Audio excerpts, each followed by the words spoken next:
Shalom, salam sehat dan salam sejahtera bagi kita semua. Perkenalkan, saya Alberta Trianingsih dari kelas B angkatan 2024 dengan NIM 2405016054.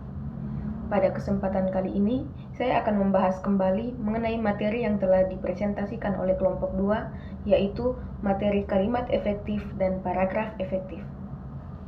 Kalimat efektif adalah kalimat yang mampu menyampaikan pesan, gagasan, perasaan, maupun pemberitahuan yang sesuai dengan maksud penulis. Kemudian ada macam-macam kalimat efektif. Yang pertama, kalimat lengkap dan bukan fragmentasi. Kalimat lengkap adalah kalimat yang dapat mengungkapkan informasi atau proposisi atau makna secara utuh. Artinya, dalam kalimat lengkap, proposisi atau makna kalimat tidak diungkapkan secara terpotong-potong. Kemudian yang kedua adalah kalimat logis. Kalimat logis adalah kalimat yang informasi atau proposisinya dapat diterima oleh akal sehat.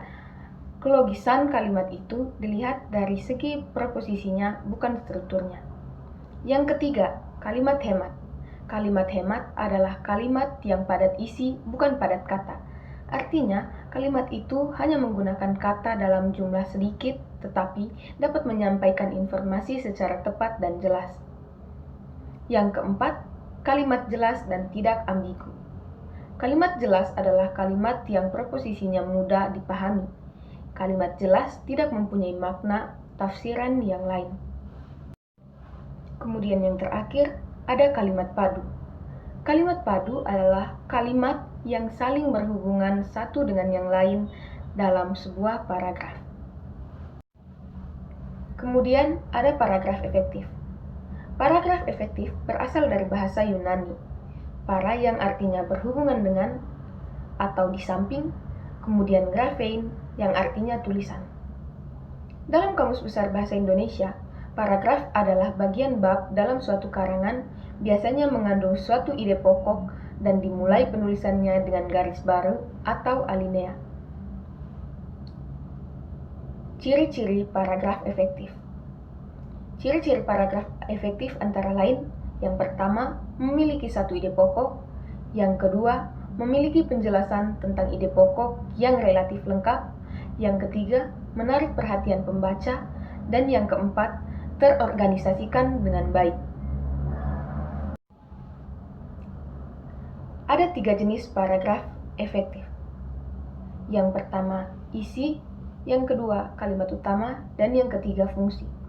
Dalam isi bisa berupa paragraf narasi, paragraf deskripsi, paragraf eksposisi, paragraf argumentasi, dan paragraf persuasi. Dan pada kalimat utama berupa paragraf deduktif, paragraf induktif, paragraf campuran, dan paragraf ineratif. Kemudian jenis-jenis paragraf. Paragraf biasa dibagi menjadi 3 bagian, yaitu isi, kalimat utama, dan fungsi. Isi biasanya mencakup paragraf narasi, paragraf deskripsi, paragraf eksposisi, paragraf argumentasi, dan paragraf persuasi. Kemudian, untuk kalimat utama biasanya mencakup paragraf deduktif, paragraf induktif, paragraf campuran, dan paragraf ineratif.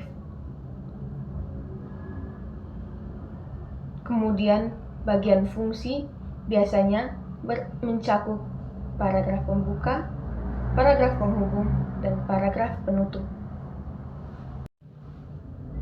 Kemudian, dalam pembuatan paragraf ada 2 hal yang perlu diperhatikan.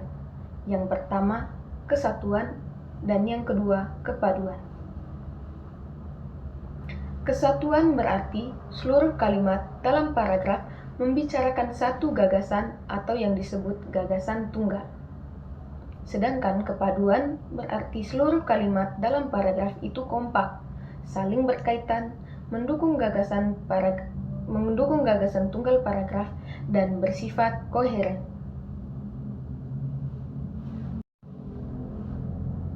Baik, demikian yang dapat saya sampaikan dalam pemaparan materi mengenai kalimat efektif dan paragraf efektif. Saya mohon maaf apabila ada kesalahan dalam pengungkapan kata maupun kalimat dalam pemaparan materi kali ini. Saya Alberta Triningsi, terima kasih, salam sehat dan salam sejahtera bagi kita semua.